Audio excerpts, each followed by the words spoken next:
Hi friends, ఈరోజు ఈ వీడియోలో రేషన్ కార్డు ఉన్న కుటుంబాలకు వచ్చిన 3 శుభవార్తల గురించి పూర్తిగా క్లియర్గా రూల్స్తో సహా వివరంగా చెప్పబోతున్నాను. సో దానికి సంబంధించిన పూర్తి ఇన్ఫర్మేషన్ ఈ వీడియోలో తెలుసుకుందాం. సో మొదటి శుభవార్త, అన్నదాత సుఖీభవ పథకం 3వ విడతగా రైతుల ఖాతాల్లోకి 4,000 రూపాయలు విడుదల చేయబోతున్నారు. దీంతోపాటు పిఎం కిసాన్ పథకం 22వ విడత కింద మరో 2,000 రూపాయలు కూడా కలిపి మొత్తం 6,000 రూపాయలను ఈ ఫిబ్రవరి 20 తేదీలోపే, అంటే ముందు తేదీల్లోనే విడుదల చెయ్యాలని ప్రభుత్వం నిర్ణయం తీసుకుంది.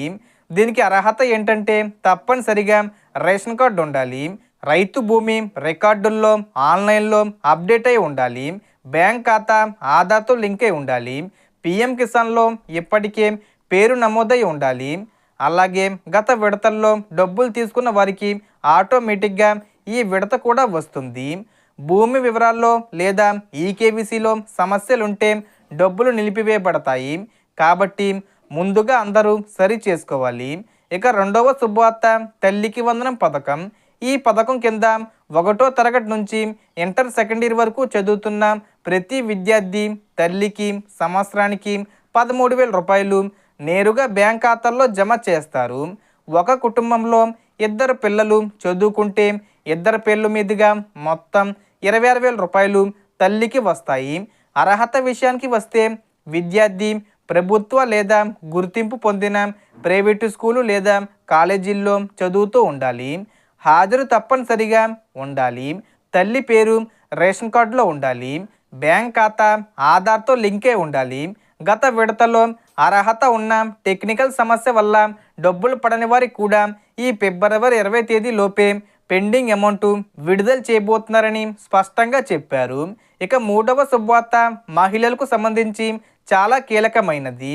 ఎన్నికల సమయంలో హామీ ఇచ్చినట్లుగా 18 సంవత్సరాల నుండి 59 సంవత్సరాల మధ్య వయసు ఉన్న మహిళలకు ఆడబిడ్డ నిధి పథకం కింద సంవత్సరానికి 18,000 రూపాయలు ఒకేసారి విడుదల చేయడానికి ప్రభుత్వం పూర్తి ఏర్పాట్లు చేస్తుంది. ఇది కూడా ఫిబ్రవరి 20 లోపే అమలు చేసే దిశగా ప్రణాళికలు జరుగుతున్నాయి. ఈ పథకం కోసం మహిళ తప్పనిసరిగా రేషన్ కార్డు కలిగిన కుటుంబానికి చెందాలి, వయసు ఆధార్లో సరిగ్గా నమోదై ఉండాలి, బ్యాంక్ ఖాతా ఆధార్తో లింకే ఉండాలి, ప్రభుత్వ ఉద్యోగి లేదా ఇన్కమ్ ట్యాక్స్ చెల్లించే వర్గానికి చెందినవారు కాకూడదు. ప్రస్తుతం ఈ పథకం అమలుకు సంబంధించి లబ్ధిదారుల జాబితా సిద్ధం చేసే పనిలో అధికారులు ఉన్నారని సమాచారం. మొత్తంగా చెప్పాలంటే ఈ 3 పథకాల ద్వారా రైతులు, తల్లులు, మహిళలు అందరికీ భారీ ఆర్థిక సహాయం ఫిబ్రవరి 20 లోపే అందే అవకాశాలు ఉన్నాయి. సో దీనికి సంబంధించి ఏ చిన్న ఇన్ఫర్మేషన్ వచ్చినా నేను వీడియో చేసి పోస్ట్ చేస్తాను. ఆ యొక్క అప్డేట్స్ మీరు మిస్ కాకుండా ఉండాలంటే వెంటనే మన ఛానల్ని సబ్స్క్రైబ్ చేసుకోండి. సో మనకు వచ్చిన ఇన్ఫర్మేషన్ ఇది ఫ్రెండ్స్. మీకు ఈ వీడియో నచ్చితే లైక్ చేయండి, షేర్ చేయండి అండ్ సబ్స్క్రైబ్ చేసుకోండి. Thanks for watching.